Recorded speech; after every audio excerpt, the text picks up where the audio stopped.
Queridos acadêmicos do ST Página, paz do Senhor, apresento a vocês mais uma aula introdutória ao livro dos Salmos, desta feita apresentando a vocês o livro dos Salmos, as orações do povo de Deus. O título do livro dos Salmos é Sefer Tehillim, que significa Livro dos Louvores, isto no hebraico, ou simplesmente Tehillim, louvores. No grego nós já temos o termo Psalterium, que são poemas ou cânticos acompanhados por instrumentos de corda. Então nós vemos que o livro dos Salmos, eles, além de serem, na verdade eles eram uma expressão dos louvores de Israel que se tornaram orações. A data provável aí para a escrita dos Salmos vai do ano 1000 ao ano 500 a.C.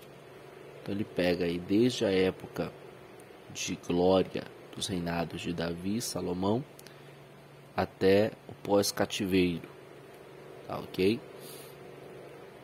E os principais salmos foram escritos aí, a maioria dos salmos até o ano 950 a.C., época do reinado de Davi e Salomão. Os autores do livro de Salmos são Davi, escreveu ou compôs 73 salmos. Asaf, que era musicista durante o reinado de Davi, escreveu 12. Os filhos de Coré, 9. Os filhos de Coré, eles percorrem desde a época de Davi até o reinado de Ezequias, as gerações dos filhos de Coré. Salomão escreveu 2 salmos, e Aetan é mãe Moisés, outorgado a eles, ou definido que cada um escreveu um salmo. Vamos seguindo agora a classificação dos salmos. Então, dentro da classificação dos salmos, nós temos os salmos didáticos. Salmos didáticos aí são citados 1, 15, 50, 94, etc. Esses salmos eles visavam instruir o povo de Deus no caminho do bem e da prosperidade espiritual. Vamos citar aqui um exemplo de cada salmo para cada sessão. Por exemplo, no Salmo 1, versículos 1 a 3, nós temos: Bem-aventurado o homem, antes o seu prazer está na lei do Senhor, e ele é como árvore. Então nós vemos aqui que inicia com as bem-aventuranças. Ou seja, temos um contraste entre o justo e o ímpio. Então fala das bênçãos daquele que se deleita na lei do Senhor. Aí o restante do salmo ele fala, junto a ribeiro de água, as folhas não caem, tudo quanto faz prospera. Ele vai fazer um contraste com o ímpio. O ímpio, porém, não é assim. O ímpio é como moinho, são coisas bastante antagônicas àquele que busca ao Senhor. Salmos de gratidão e louvor. O Salmo 30, o 75, 105, 106, 146, 150 são salmos de agradecimentos. Eles são também chamados de salmos de aleluia, por essa expressão ser encontrada principalmente no início do poema. Por exemplo, no Salmo 30, os versículos 2, 3 e 5, tem o seguinte: Porque não passa de um momento a sua ira, ao anoitecer pode vir o choro, mas a alegria vem pela manhã. Este salmo, entre os rabinos, é querido que ele foi um oferecimento de louvor a Deus pelo fato de Davi ter recebido uma cura. Então este salmo mostra que após uma noite de angústia e de sofrimentos, sempre a alegria vem pela manhã. Por isso um salmo de gratidão e louvor a Deus. Temos os salmos históricos, 77, 81, 114, 137 e assim por diante. São narrações sobre os fatos notáveis da história dos hebreus. Então a principal função dos salmos históricos é fazer esse apanhado histórico para que com isso o nome do Senhor seja louvado, seja engrandecido. Trouxe aqui o Salmo 78, versículos 3 e 4, que diz o seguinte: o que ouvimos e aprendemos, que nos contaram nossos pais, não o encobrimos a seus filhos, contaremos à vindoura geração. Então, neste salmo aqui, no Salmo 78, tem um resumo histórico, desde a libertação, peregrinação do povo de Israel, após o êxodo, até o cativeiro babilônico. Interessante você ler esse salmo completinho, refletir e estudar um pouco sobre ele. Nós temos os salmos imprecatórios, Salmos 25, 58, 59, 109. Estes salmos são invocações de males contra os inimigos. Esses inimigos que se levantam tanto contra o servo de Deus quanto o seu povo. E por isso a maldição é invocada sobre ele, sobre os adversários do povo de Deus. Salmo 35, versículo 1. Contende, Senhor, com os que contende comigo. Peleja contra os que contra mim pelejam. Então, neste salmo, Davi ele faz o convite para que o Senhor peleie juntamente com ele contra os seus inimigos. Temos os salmos da lei, que são pelo menos, principalmente dois, Salmo 19, versículo 7 e 14, e o Salmo 119 completo. Estes salmos da lei, eles proclamam a grandeza, a bondade das palavras de Deus e as bênçãos para aqueles que as praticam. É um verdadeiro louvor e agradecimento à lei do Senhor. Salmo 119, versículo 18 e 19 diz: desvenda os meus olhos para que eu contemple as maravilhas da tua lei. Sou peregrino na terra, não escondas de mim os teus mandamentos. Ok? Então nós estamos vendo aqui um louvor à lei do Senhor. E existem os salmos messiânicos. São poemas que prefiguram tanto Cristo como Rei, quanto Cristo sofredor. Leiam todos esses salmos que são citados aqui, para que a sua compreensão ela aumente concernente a essas categorias e classificações de salmos. Por exemplo, no Salmo 2, versículos 6 a 8, eu, porém, constituí o meu rei, proclamarei o decreto do Senhor, ele me disse, tu és meu filho, pede-me e eu te darei as nações por herança. No versículo 2 do Salmo 2, nós encontramos a palavra ungido, que literalmente significa Cristo ou Messias. Então, os salmos messiânicos são profecias, eles citam situações que ocorreram no ministério de Cristo, e é muito importante que você leia esses salmos e veja o fiel cumprimento das Escrituras no ministério e vida de Cristo.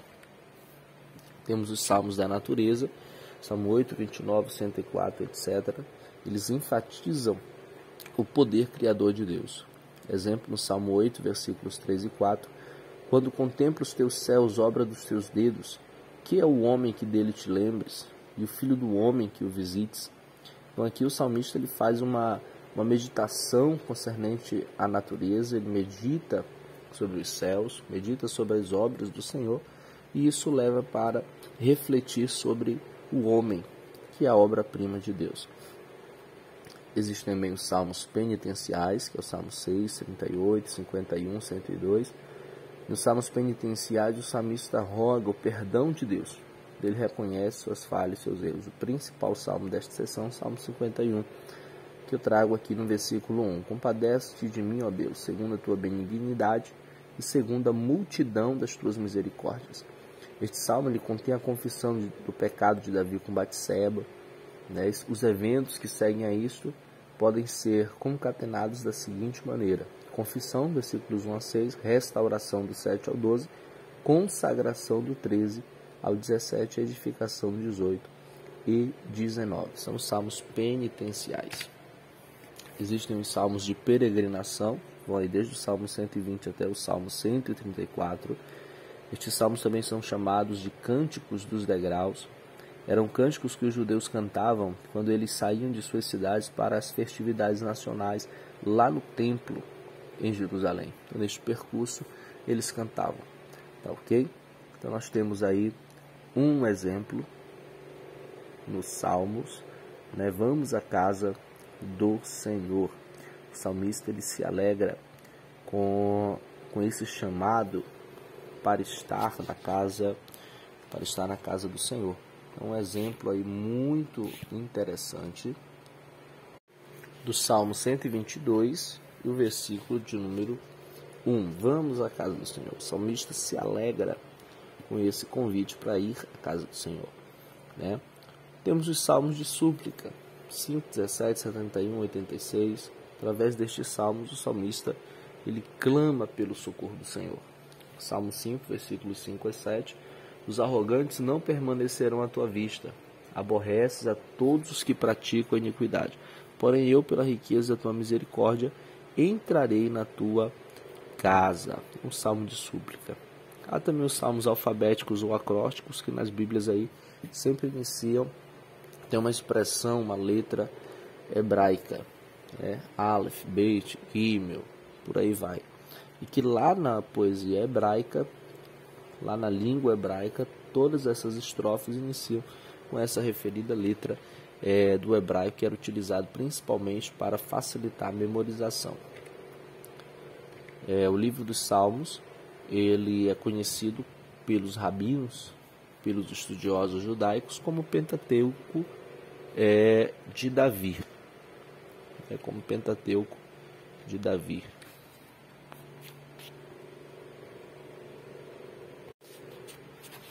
Por exemplo, no livro do Gênesis, abarca aí os Salmos 1 até o 41.